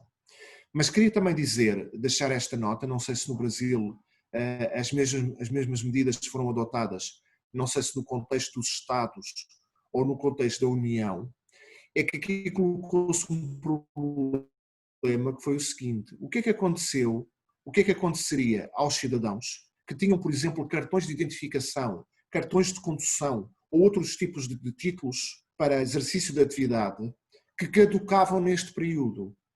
O que é que em Portugal foi feito? Em Portugal foi aprovada uma lei pela Assembleia da República a dizer que se prolongava a vigência de todos estes documentos para não permitir que esses documentos caducassem. E depois de terminado o estado de emergência, portanto a situação de maior calamidade, foi dado um prazo para que isso pudesse em concreto acontecer. E permitam-me também dizer, porque isto é, digamos assim, notícia fresca, há pouco o Primeiro-Ministro acabou de anunciar no Parlamento que amanhã o Governo vai adotar medidas de simplificação e de desburocratização. Um dos problemas que se colocou aqui em Portugal, e esse problema foi, não sei se no Brasil é usada a mesma terminologia, foram adotadas medidas de layoff.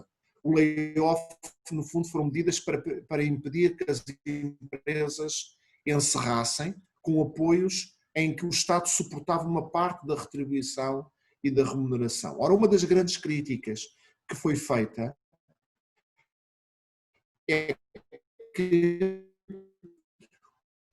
o sistema de assistência social, de previdência social, de segurança social, não estava, portanto, vano, e portanto, e aí passa por mudar radicalmente também o funcionamento da administração pública. Já é uma administração pública muitíssimo desburocratizada. Não tem nada a ver com a administração pública que existia há 25 ou 30 anos. E, portanto, aí acho que há um caminho que foi percorrido.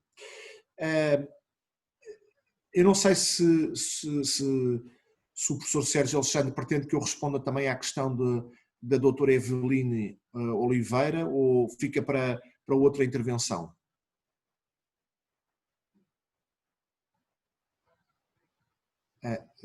Está sem som neste momento.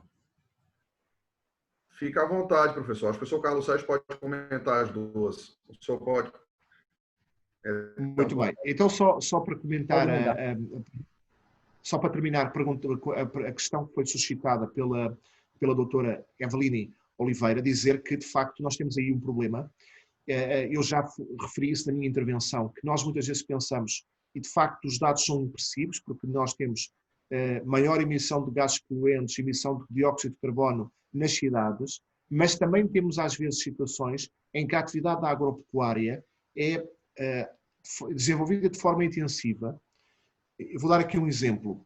Em Portugal, a produção de azeite, e Portugal é um dos maiores produtores mundiais de azeite, beneficiou muito aqui da construção de uma grande barragem.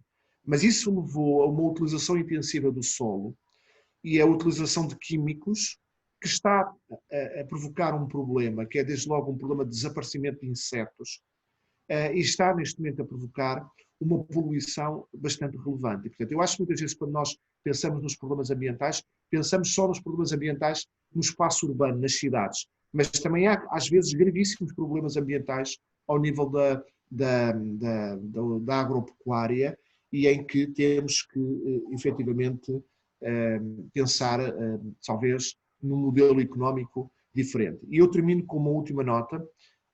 Eu, ano passado, em 2019, tive o prazer de conhecer Brasília, não conhecia, e o professor Sérgio Alexandre referiu há pouco, e de facto Brasília é uma cidade absolutamente extraordinária do ponto de vista de planejamento, mas é uma cidade com um problema grave do ponto de vista de mobilidade.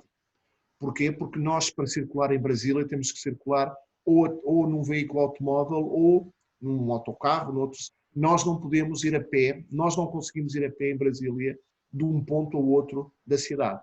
E isso é de facto um problema.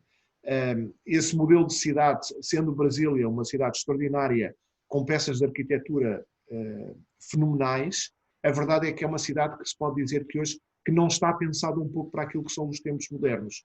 Os tempos modernos têm que ser precisamente tempos um pouco diferentes. Bom, houve aqui algumas questões que o professor Carlos Sérgio suscitou, mas eu se calhar já falei muito e depois se calhar numa terceira rodada, se ainda tiver a oportunidade, ainda responderia a algumas destas interpelações do professor Carlos Sérgio e, portanto, fechava aqui a minha segunda intervenção.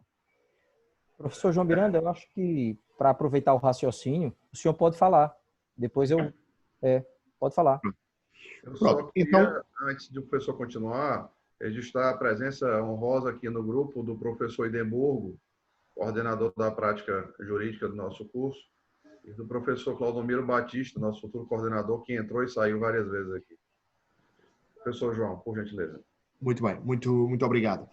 Bom, dizer a propósito da divisão que nós temos em Portugal entre ordenamento do território e urbanismo. Esta divisão, que às vezes é uma divisão um pouco artificial, porque há um pouco aquela ideia de que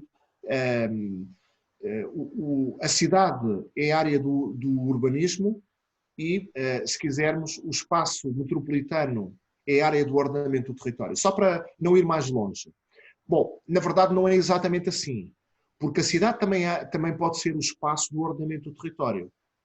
Precisamente esta ideia da cidade dos 15 minutos tem precisamente a ver com uma preocupação que, se nós quisermos, é também uma preocupação do ordenamento do território, que é uma harmonização dos diferentes recursos, dos diferentes valores económicos, sociais, culturais, ambientais, dentro do mesmo espaço.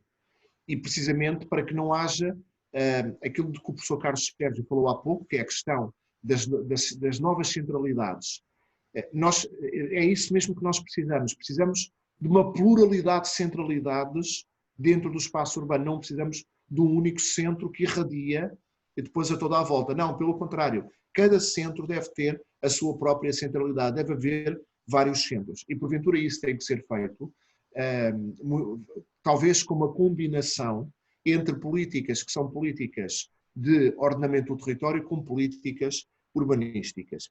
Bom, é verdade que nós temos vários instrumentos, agora pensando só no aspecto do ordenamento do território, mas o Brasil também suponho que tem no Estatuto da Cidade instrumentos abaixo do plano diretor, portanto, com uma maior concretização. E isso faz todo o sentido, até porque há uma ideia muito importante que eu queria transmitir, que é a seguinte, que é, a cidade não é uniforme. Nós não pretendemos cidades que sejam todas iguais, espaços urbanos todos iguais. Não, a riqueza da cidade, e precisamente esta ideia de haver várias centralidades, passa por a cidade ser diferente, ser diferenciada. Eu, por exemplo, o professor Carlos Sérgio falou há pouco dos pastéis de Belém. Eu resido muito perto dos pastéis de Belém e tenho o privilégio de poder ir a pé a 5 minutos, de 7 minutos, se quiser ir comer um pastel de Belém, porque precisamente eu resido no bairro de Belém. Bom, mas na verdade, as cidades têm que ser todas diferentes e precisamente às vezes o que o plano de detalhe, o plano pormenor permite é fazer um zooming e permite chegar mais perto da realidade concreta. E nós podemos ter, dentro do mesmo espaço urbano, zonas de planejamento com uma escala maior. É como se nós tivéssemos uma lente. Há zonas da cidade que nós temos que ver com uma lente mais fina e outras zonas da cidade que vemos com uma lente mais grossa. E, portanto, a escala pode ser precisamente uma escala diferente. Às vezes também porque há uma salvaguarda de certas áreas da cidade, nomeadamente por razões de património cultural, que justifica que exista uma maior proteção. E, portanto, no fundo, era um pouco isto que eu queria dizer. Só uma última nota a propósito das metrópoles, que falou o professor Sérgio Alexandre. Eu acho que é inevitável. Nós não vamos fugir das metrópoles, porque nós, hoje, na verdade, a tendência é para que a população se concentre nas áreas urbanas. E essa concentração nas áreas urbanas é precisamente nas grandes metrópoles, não é apenas na cidade de Natal, há de ser na metrópole envolvente, não é só na cidade do Rio de Janeiro, é de toda a metrópole. O mesmo acontece aqui com Lisboa. Portugal tem duas metrópoles, se quisermos assim, que é a área metropolitana de Lisboa e a área metropolitana do Porto.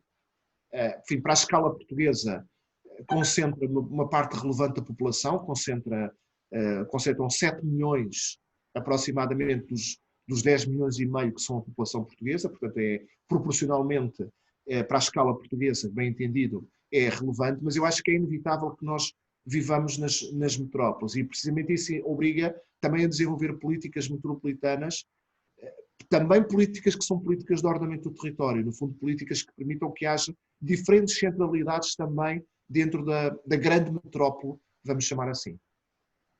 E pronto, para já era o que queria dizer. Professor Carlos Sérgio. Professor Carlos Sérgio está sem som.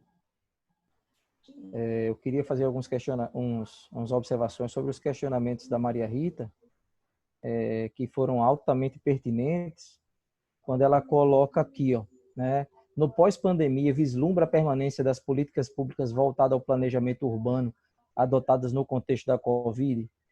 Bom, na verdade, como é que eu vou falar de vislumbrar a permanência de políticas que não estão, infelizmente, acontecendo, né? Então, eu acredito que deveríamos estar discutindo questões bem mais aplicadas ao planejamento urbano, desenvolvimento urbano das cidades, mas isso não está acontecendo. A nossa preocupação maior tem sido hoje com a sobrevivência da população diante de um contexto de tantas omissões, né? Infelizmente. A segunda questão o questionamento que ela faz, em razão do caráter emergencial das medidas adotadas no enfrentamento da pandemia, é possível notar alguma desburocratização das mesmas? Sim. Aqui em Natal, inclusive, tivemos uma live com o secretário municipal de Meio Ambiente e Urbanismo de Natal, o Tiago Mesquita, que ele falou que algumas medidas estão sendo tomadas, como, por exemplo, a prorrogação de licenças urbanísticas, diante desse contexto que estamos vivendo. Todas as licenças elas estão prorrogadas por 6 meses. Então, até o final do ano, quem tinha alguma licença urbanística ou ambiental vencendo, essas licenças estão prorrogadas. Isso é uma medida de desburocratização urbanística, ambiental, que tem sido feita, né? E outro ponto também que eu gostaria de considerar, que o professor João Miranda colocou, dentro dessa discussão sobre a plurifuncionalidade, o caso de Lisboa é interessante. Por quê? Porque Lisboa é uma cidade relativamente pequena. É uma cidade que tem uma população aproximada. Talvez a grande Lisboa tenha o quê? 1 milhão de habitantes? Depois ele pode me confirmar. Mas Lisboa, acredito que deve ter uns 700 mil habitantes, 800 mil habitantes, nessa faixa. Ou seja, não é uma cidade muito grande. E é uma cidade que uma das principais atividades econômicas da cidade, uma das principais, é o turismo. Então, essa questão da gentrificação que ele falou, realmente tem um problema, porque a cidade é pequena, porque é necessário que os espaços estejam sendo ocupados de forma diversa, né? Porque só assim as funções sociais da cidade vão poder acontecer. E o lisboeta, né, o alfacinha, como se diz, ele precisa, sim, que esses espaços estejam sendo funcionais. Agora, como fazer diante desse contexto de tão complexo? Porque o turismo é praticamente uma das principais atividades econômicas, não só de Lisboa, mas de Portugal. E eu estava lendo recentemente um fato que eu desconhecia, que infelizmente no período que eu estive em Portugal conheci quase todas as regiões, menos a do Algarve. Tinha um colega meu do doutorado que ele sempre dizia que ainda não está o tempo bom para conhecer o Algarve. Isso passou 1 ano e ele disse que ainda não estava no tempo bom. E até hoje eu pergunto se está um tempo bom de conhecer a região do Algarve, que é uma região linda, é uma área com uma riqueza histórica muito grande, e que eu não sabia que existia uma quantidade gigantesca de ingleses na região. E no período do verão, especificamente, fugindo dos rigores do frio europeu, muitos europeus procuram a região do Algarve, especificamente os ingleses. E que o número de ingleses é aproximadamente 300 mil ingleses. E que, inclusive, a preocupação que se tinha com a saída do Reino Unido da União Europeia, o Brexit, é que isso traria um impacto econômico preocupante para Portugal. Então, eu queria que o professor João Miranda pudesse falar um pouco sobre esse problema aí de conciliar essas necessidades do desenvolvimento urbano com essas questões econômicas. Professor João. Muito bem. O professor Carlos Sérgio, na verdade, pôs um pouco, como se costuma dizer, o dedo na ferida, porque, no fundo, nós temos aqui um problema. O turismo representa, a nível nacional, na riqueza nacional, cerca de 14% a 15%, o que é muitíssimo. Portanto, foi uma área de serviços que se desenvolveu nos últimos 10 anos. É uma área que alavanca outras áreas. É preciso ter presente que o turismo é uma área que alavanca o imobiliário, o setor da construção, o setor de prestação de serviços em geral, mesmo, por exemplo, na nossa área jurídica. É uma área que alavanca também o setor da restauração, por exemplo, só para termos aqui presente esta ideia. Portanto, na verdade, nós temos aqui um pouco um problema. E, aliás, o grande debate que está neste momento a ser travado aqui em Portugal é o seguinte: a União Europeia vai fazer um grande investimento de muitos milhões de euros no espaço europeu para, no fundo, procurar refazer a economia. E a grande discussão, podemos dizer assim, os europeus de repente aperceberam-se que, se precisassem de um medicamento, precisavam de ir à China; se precisassem de máscaras, precisavam de ir à China; se precisassem de um ventilador para um hospital, precisavam de ir à China, e nada, no fundo, era feito na Europa. E isso coloca aqui um problema. Porquê é que eu faço esta relação com o turismo? Porque um dos grandes debates que está neste momento a ser travado é o seguinte: o que é que nós vamos fazer com o investimento, nomeadamente com os financiamentos da União Europeia, nos próximos 4 ou 5 anos? Nós vamos querer refazer a economia que existia pré-pandemia, antes da crise da pandemia, ou, pelo contrário, nós vamos querer criar uma nova economia? Bom, isto é uma opção, é um dilema para quem tem responsabilidades políticas e quem tem que decidir, mas eu diria que nós devíamos aproveitar esta situação para também refazer um pouco o modelo económico. Eu não estou a dizer que nós não precisamos de turistas, é muito bom que haja turistas, mas não podemos ter na economia portuguesa uma situação em que haja uma representatividade tão grande em termos do produto interno bruto daquilo que é o turismo. E porventura isso significará que porventura Lisboa não precisa tanto de turismo. Outras partes do território poderão ter turismo. No caso que foi citado do Algarve, o Algarve não tem propriamente também falta de turismo. O grande problema do Algarve é o problema da sazonalidade. É precisamente as pessoas, muitas delas, só querem ir quando está o bom tempo para, no fundo, ir ao Algarve. Ora bem, o que é que acontece? Que, na verdade, é cerca de 4 meses por ano, pode dizer-se assim. Embora, como o clima é um clima muito temperado, efetivamente há muitos estrangeiros que residem partes do ano no Algarve. Bom, o que é que me parece sobre o impacto, nomeadamente do Brexit, se nós estamos a sentir ou não esse impacto do Brexit? Eu diria que para já, por enquanto, ainda não, mas também chama a atenção de que ainda estamos num ano de transição. Só vamos sentir verdadeiramente o impacto do Brexit a partir de 1 de janeiro de 2021. Portanto, ainda estamos aqui numa situação que poderíamos chamar de limbo, em que ainda estamos a meio, portanto ainda não se perdeu completamente e, portanto, ainda não vemos exatamente como é que as coisas vão efetivamente acontecer. Agora, se lerem, por exemplo, alguns artigos e alguma coisa que tem sido discutida aqui na Europa a propósito do investimento que vai ser feito, há um risco sério de a sociedade europeia, que é uma sociedade muito já dividida entre norte e sul e dividida entre economias fortes e pujantes e economias mais débeis, o que vamos verificar é que provavelmente a Alemanha ainda vai sair mais forte do fim desta crise. Não vou usar aquela metáfora do futebol, do Gary Lineker, em que o futebol é 11 contra 11 e no fim ganha a Alemanha, mas podemos dizer que se calhar nesta crise, tal como aconteceu na crise anterior, nós podemos ter uma situação em que ao nível da Europa a Alemanha ainda vai surgir mais forte do que aquilo que existia antes. Só este exemplo muito concreto, com reflexos diretos ao nível das cidades, que é um dos setores industriais mais fortes na Alemanha é o setor industrial, é o setor da indústria automóvel.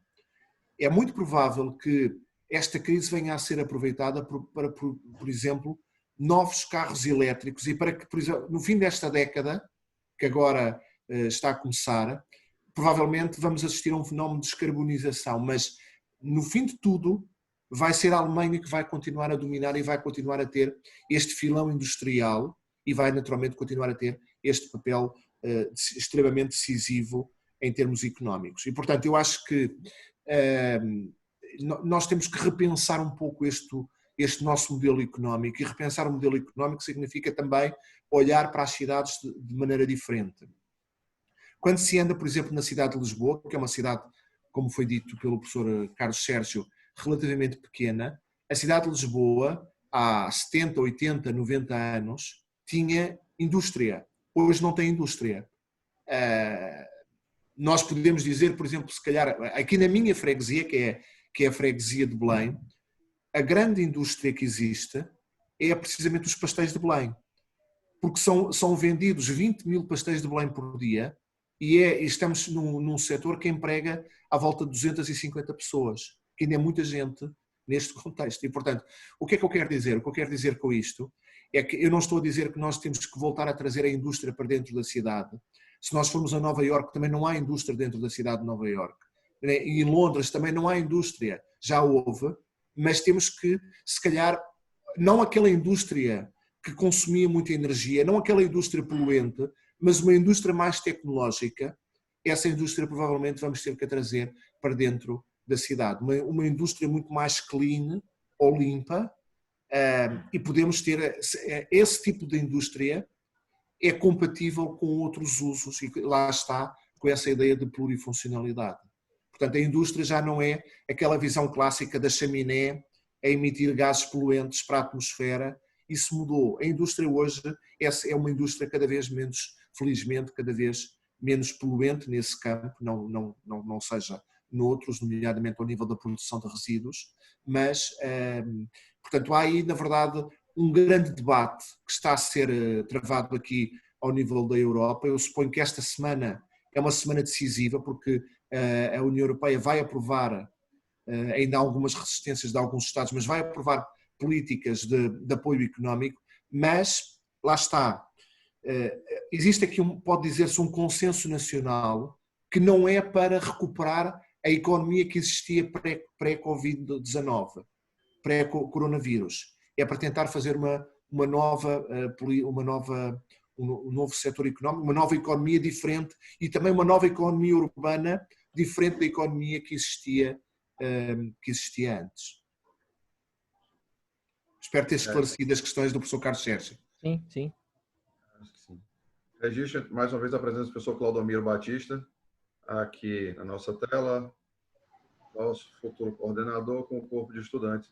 É interessante a experiência do professor Carlos Sérgio, que quando ele passou em Portugal os anos, ele ficou mais no centro-norte, eu fiquei no central-sul.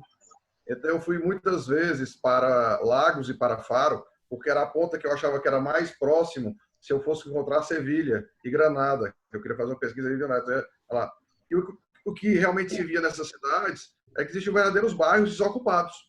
Um problema que Portugal não tem é déficit habitacional, que no Brasil nós temos muito. Então, vocês chegaram ao estado de welfare state e nós estamos muito longe de atingir. Então, por isso que a indústria imobiliária hoje está se vocacionando muito mais para restaurações, para reavimento, né? E principalmente em Porto e Lisboa, o que se verifica é que nos meses próximos ao ano escolar ou ao ano universitário, há um boom no valor dos arrendados. o valor das moradias deu um salto enorme. E isso fez com que o preço do mercado imobiliário português tivesse que ser revisto nos 2 últimos anos. Se verificava claramente quem chegava em março ou quem chegava já em setembro, outubro, o valor da moradia era muito maior do que se chegasse 2 meses anteriores e tinha ido um mercado maior de busca. Eu fiquei um período em Saldanha, perto do Arco Cego, e eu via claramente que as moradas perto do Instituto de Ciências lá, que era muito maior. Isso verificava claramente justamente pela ascensão de turistas, de estudantes que vinham de outras localidades da Europa ou das Américas para Lisboa. E havia uma extensão de áreas que ainda não tinham o metro identificado, como o bairro da Ajuda, e uma grande quantidade de startups, sendo próximo da Faculdade de Arquitetura, de Ciência Política, da Universidade de Lisboa. Mas próximo da região universitária, o valor dos arrendamentos ou aluguéis era muito alto. O professor Claudomiro quer fazer alguma intervenção? No momento não, mas eu quero agradecer a presença do professor João Pedro Miranda, a cortesia, a gentileza por estar aqui prestigiando o nosso evento. O senhor seja sempre muito bem-vindo em nosso meio e fico feliz dos alunos estarem acompanhando um evento com palestrante do calibre de Vossa Senhoria. Um grande abraço. Sérgio? Muito obrigado. Professor Carlos Sérgio. Sérgio, é o seguinte, eu queria fazer uma observação que o professor João Miranda, quando eu fui estudar, cursar o doutorado em Portugal, o primeiro bairro que eu morei foi Caselas. Eu não sei nem se poderíamos dizer que é um bairro, a freguesia de Belém, eu não sei. Mas eu sei que era bem distante, eu tinha que pegar um autocarro lá, que a gente chama aqui de ônibus, até a Marquês de Pombal para pegar o metrô, para chegar lá na cidade universitária. Era um percurso bem extenso. Era mais fácil pegar o 15, o elétrico 15, não era não? Não, porque se me permite, se o professor Carlos Sérgio se permite, e o professor Sérgio, eu resido perto desse bairro de Caselas. Caselas, em bom rigor, já não é esta freguesia, é uma freguesia diferente, não Caselas, peço desculpa, Caselas é Belém, peço desculpa, Caselas é Belém, e eu resido relativamente perto do bairro de Caselas, e de facto, quem reside nesta zona ocidental da cidade tem um problema de mobilidade, sim, que é um problema de facto para chegar, porque não tem o metrô, e portanto tem esse problema para chegar, e de facto só se consegue chegar através de viatura própria. Exatamente, eu tinha que pegar esse autocarro, atravessava lá a Monsanto, né, o parque, para poder chegar lá na Marquês de Pombal, para poder ter acesso à cidade. E quando a gente voltava para Caselas era o problema, porque o último autocarro partia da Marquês de Pombal de acho que era 7 da noite, 8 da noite. Então, assim, nós tínhamos que correr e havia esse problema no deslocamento. E algumas pessoas da cidade, quando eu elogiava, o sistema de transporte público de Lisboa é excelente. Aí algumas pessoas diziam, é excelente, depende da área que você costuma frequentar, porque algumas áreas não são tão bem servidas. Belém, por exemplo, o metrô não chega lá, né? Você tem que descer lá em Cais de Sodré e pegar lá o bondinho, né? O elétrico até chegar em Belém. Então, tem essas questões aí do deslocamento, né, professor? Eu tenho aqui queixas do meu agregado familiar, das minhas filhas, precisamente por causa disso, de, no fundo, viver numa zona da cidade, que é a zona ocidental, que não está tão bem provida de transportes públicos para chegar a qualquer lugar. Porquê? Porque, de facto, esta zona da cidade tem ficado sempre um pouco esquecida. Naturalmente, para quem tem viatura própria, como Lisboa é uma cidade pequena, chega-se rapidamente, em 15 minutos, através de viatura própria, à Universidade de Lisboa ou ao centro da cidade. Mas para quem não tem viatura própria, através de transportes públicos, há de facto aqui problemas que subsistem. E isso era um problema, assim, para mim era muito preocupante. Tanto que quando eu fui morar em Alvalade, para mim foi como se diz aqui no Brasil, a mão na roda, né? Do lado da faculdade, eu ia 10 minutos caminhando, só tinha aquele problema do barulho dos aviões chegando ali o tempo todo no aeroporto, né? Sim. Mas é uma área muito boa. E eu queria, assim, fazer apenas uma provocação. Eu tinha feito 3, mas em virtude do avançado horário, eu queria que o professor João Miranda falasse um pouco da experiência urbanística, da perequação presente no direito português, como mecanismo de correção de distorções nos planos urbanísticos. É algo que nós não temos aqui no Brasil. Eu queria que você falasse um pouco sobre esse instrumento. Muito bem. Então, muito obrigado pela questão. Pronto, primeiro dizer que a expressão perequação é uma tradução para a nossa língua portuguesa da palavra italiana que é perequazione. Esta palavra italiana, perequazione, no fundo, o que é a perequação? A perequação é um misto de igualdade com justiça. Ou seja, no fundo, quando se diz o planejamento urbanístico deve assegurar a perequação urbana, significa que devemos alcançar políticas que façam este equilíbrio entre igualdade e justiça. Bom, o primeiro, esse é um livro do professor Jorge Carvalho, que é um grande urbanista português, e da minha colega da Universidade de Coimbra, a professora Fernanda Paula Oliveira. Ora bem, o que é que há a dizer a propósito da perequação? Quando foi elaborada, só que um pouco de história, a primeira dissertação de doutorado aqui em Portugal em Direito Urbanístico foi elaborada pelo professor Fernando Alves Correia, da Universidade de Coimbra, e o tema da dissertação de doutorado era o plano urbanístico e o princípio da igualdade. Estamos a falar de 1989. Em 1989 não havia nenhum tipo de perequação urbanística. Porquê é que tem que haver uma perequação urbanística? Tem que haver a perequação urbanística porque, como muito bem evidenciou o professor Fernando Alves Correia, o plano urbanístico é, por definição, um instrumento desigualitário. É um instrumento que... Porquê é que ele é desigualitário? Porque ele toma opções. Quando a administração confere potencialidade edificatória a um solo e não confere a outro solo vizinho, a administração está, na verdade, a tomar uma opção a favor de um proprietário contra outro proprietário.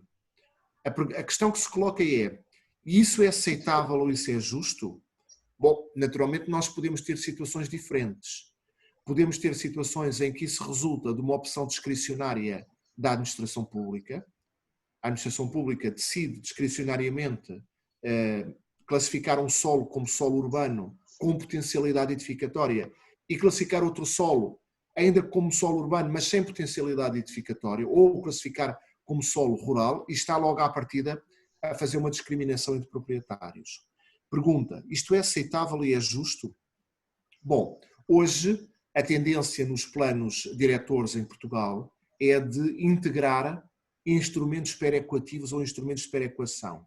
O que é que isso significa? Significa que o plano, quando estabelece os diferentes parâmetros urbanísticos, vai desde logo prever quem é que são os ganhadores e quem é que são os perdedores.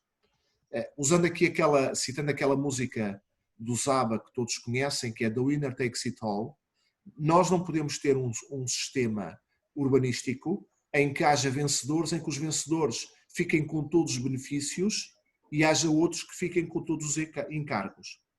Pode até dizer-se que, idealmente, e na doutrina estadunidense isso acontece muito, que há muita literatura sobre aquilo que eles chamam da zoning game, dizendo que o zonamento é um jogo em que vão sendo dando, é como se estivéssemos num tabuleiro, em que vamos dando umas cartas a uns proprietários, outras cartas a outros, em que uns ficam com as cartas que têm os ases e outros ficam com as cartas que não têm o mesmo valor. Bom, na verdade, do ponto de vista ideal, este jogo devia ser um jogo de soma zero. O que é um jogo de soma zero? É um jogo em que os benefícios de uns têm que ser... os benefícios são simétricos. Aquilo que são benefícios para uns são perdas ou encargos para outros. Mas o próprio plano deveria estabelecer compensações, e aí é que entram os instrumentos perequativos, compensações, para que precisamente aqueles que são os vencedores tenham que pagar, através de contribuições, através de taxas, através de realização de infraestruturas urbanísticas, em benefício daqueles que são os que perdem e que só têm encargos. E, portanto, neste jogo de perequação, nós temos que ter uma situação em que, se nós vamos permitir a um proprietário que erga um prédio com 20 pisos, com 20 andares, e o outro do terreno ao lado não vai construir nada, nós temos que ter uma situação em que quem é que vai pagar as infraestruturas urbanísticas? É só aquele que vai construir. Quem é que vai ter contribuído do ponto de vista de taxas? É essencialmente aquele a quem vai ser reconhecido o direito de construir. E, portanto, isto para dizer o quê? Eu diria que o jogo de soma zero é um jogo impossível, porque nós nunca conseguiremos uma igualdade total. Uma igualdade em que os benefícios sejam repartidos igualmente e os encargos repartidos igualmente, ou seja, mas temos que procurar políticas que façam aquilo que nos Estados Unidos fala-se muito, que são as chamadas políticas da justiça espacial. Conseguir que haja uma redistribuição dos benefícios dos encargos entre todos os proprietários. A questão coloca-se muito, por exemplo, quando nós temos a propósito do conceito da externalidade, porque há externalidades que são positivas e há externalidades que são negativas. Naturalmente, todos querem viver nos territórios que têm externalidades positivas. O que é que pode ser uma externalidade positiva? Uma boa linha de metrô é uma externalidade positiva. Mas, por exemplo, ninguém quer viver junto a uma indústria poluente. Isso já é uma externalidade negativa. Então nós temos que encontrar um equilíbrio entre estas duas realidades. E, portanto, as políticas de perequação procuram os mecanismos de perequação que estão integrados hoje dentro dos próprios planos diretores, procuram precisamente alcançar esse equilíbrio. Uma nota só para dizer o seguinte: durante muito tempo disse que só havia lugar à aplicação destes mecanismos de perequação quando a decisão da administração era uma decisão que era uma decisão discricionária. E, portanto, quando a administração decidia que um território tinha uma determinada proteção, por exemplo, não podia construir o proprietário, porque isto era uma decisão discricionária. E hoje vai-se mais longe.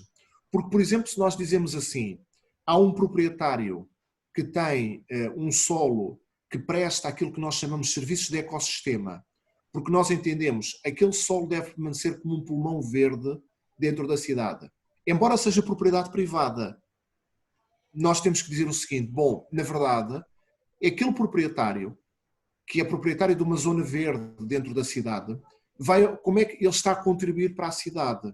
Ele está, no fundo, a prestar serviços de ecossistema. Ele está a contribuir para a despoluição, ele está a contribuir para combater as alterações climáticas. Mas se assim é, ele também tem que ser compensado. E, portanto, os mecanismos de perequação procuram, de certa forma, alcançar este mesmo equilíbrio. Agora, na verdade, é um instrumento altamente complexo e é um instrumento que a operacionalidade é muito difícil de alcançar. Eu vou só dar um exemplo para finalizar. Eu não sei se o professor Sérgio Alexandre e o professor Carlos Sérgio, quando estiverem em Lisboa, tiveram a oportunidade de ir visitar o Museu Botânico, o Jardim Botânico, que fica numa zona da cidade. Não é o Jardim Botânico, há um aqui em Belém, mas não é esse. É um outro que fica numa zona da cidade mais central. Esse Jardim Botânico é um jardim que pertence, do ponto de vista de propriedade, à Universidade de Lisboa. É o zoológico? Não, não é o zoológico. José Malhoa, não? Não é o zoológico, é o Jardim Botânico, fica numa zona da cidade mais perto do Príncipe Real. Ele é relativamente desconhecido. É uma propriedade que uma propriedade que pertence à Universidade de Lisboa. E qual é a questão que se coloca? A questão que se coloca é esta: é que todos os anos a Universidade de Lisboa tem que investir cerca de 3 a 4 milhões de euros, ainda é um investimento significativo, na manutenção desse jardim. E a pergunta que se coloca é: quem é que paga? É que, na verdade, quem paga, naturalmente há uma transferência do orçamento público para a Universidade de Lisboa, mas são também as taxas que cada estudante paga que permitem a manutenção desse jardim botânico. Qual é o problema? O problema é que os principais beneficiários desse jardim botânico não são os estudantes da Universidade de Lisboa, que são cerca de 50 mil, são os moradores, e esses não pagam nenhum tipo de contrapartida. Isso é uma grande discussão que existe aqui também em Portugal, que é saber, mas é uma discussão mais para os tributaristas, que é a questão de saber se não deveria haver contribuições especiais por parte de quem beneficia desse serviço de ecossistema, sendo que, na verdade, quem faz o investimento todo é a Universidade de Lisboa, mas os principais beneficiários não são os estudantes, não são os trabalhadores da Universidade de Lisboa, são aqueles que residem na zona envolvente do Jardim Botânico. E eu acho que a única forma de alcançar aí a perequação é através de instrumentos tributários. E, portanto, aí é trabalho para os tributaristas, ou seja, no fundo, contribuições especiais, taxas, para que esses que beneficiam, que têm uma externalidade positiva, possam também contribuir para a sua manutenção. Portanto, eu acho que mas isso é uma coisa que não é muito consensual e é difícil estar a impor aos proprietários que contribuam especialmente dessa forma. Bem, não sei se ilustrei com a Mox. Sim, esclareceu muito bem. Dizem nossos pedagogos ou o serviço de marketing que não podemos passar de 1h30 porque fica cansativo aos estudantes a formação. Nós tivemos uma exposição muito rica do professor João Pedro Oliveira de Miranda, participação do professor Carlos Sérgio, participação do professor Claudomiro, professor Edemburgo e de tantos estudantes que aqui puderam contemplar a brilhante participação do nosso irmão lusitano, né? Irmão, dos irmãos brasileiros, né? Muita afetividade. O senhor tem 1 minuto para a despedida da nossa formação, o professor Carlos Sérgio também da mesma forma. Muito obrigado, professor Sérgio Alexandre. Bom, queria despedir-me agradecendo o convite que me foi endereçado, cumprimentando também o professor Claudomiro e as palavras amigas que me dirigiu. Dizer que para mim foi uma honra participar e tentando aproveitar as coisas melhores que o Covid-19 trouxe, é esta utilização sistemática das videoconferências. Eu acho que aqui, de facto, o paradigma universitário mudou e nós temos hoje uma possibilidade de partilhar ideias, de partilhar experiências muito maior do que tínhamos antes, porque, de facto, eu não estou com isto a dizer, já agora só uma nota, que o ensino universitário possa dispensar o caráter presencial. Eu queria dizer que o ensino universitário também pressupõe uma lógica de convivência e de conviviabilidade que obriga a que haja uma interação, apesar deste contacto tão rico, o caráter presencial é, a meu ver, insubstituível. Mas, naturalmente, como amigo também do Brasil e grande amante do Brasil e grande aficionado do Brasil, aliás também do lado do meu pai com uma parte de sangue também brasileiro, tendo uma bisavó brasileira, queria dizer que para mim é sempre um gosto enorme participar nestes debates luso-brasileiros e poder compartilhar e também aprender com a experiência brasileira e podermos, no fundo, aqui realizar esta troca de experiências científicas. E eu estou, naturalmente, sempre ao dispor e estarei sempre ao dispor da Universidade do Estado do Rio Grande do Norte para participar em quaisquer estes eventos e espero também organizar aqui eventos nos quais os professores da Universidade do Estado do Rio Grande do Norte possam participar. Muito obrigado pelo convite e foi para mim uma honra enorme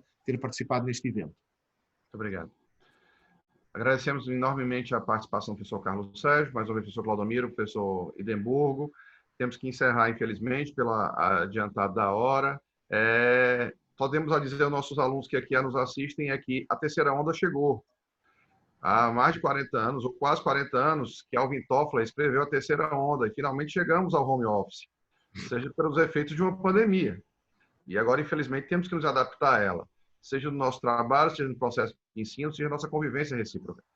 E aí, eu tive a honra, então, de participar como moderador do primeiro debate, do primeiro webinar do curso de Direito da Universidade do Estado do Rio Grande do Norte. Venham lembrar aos senhores que estão matriculados e inscritos no evento inteiro que às 5 horas, 17 horas aqui, nós teremos a participação do professor Claudomiro, tratando de globalização, direito internacional pós-pandemia, com o discente Eric Freire, que mais uma vez darão uma grande exposição, como já deram nossas lives, com o professor Carlos Sérgio e o professor Erval. Agradecemos enormemente todos que aqui estiveram. Professor Sérgio, Foi não? só rapidamente aqui, eu queria dizer ao professor João Miranda que me sinto muito honrado por tudo, por todo as nossos contatos anteriores, pelas experiências que me levaram a muito aprendizado, por esse momento aqui.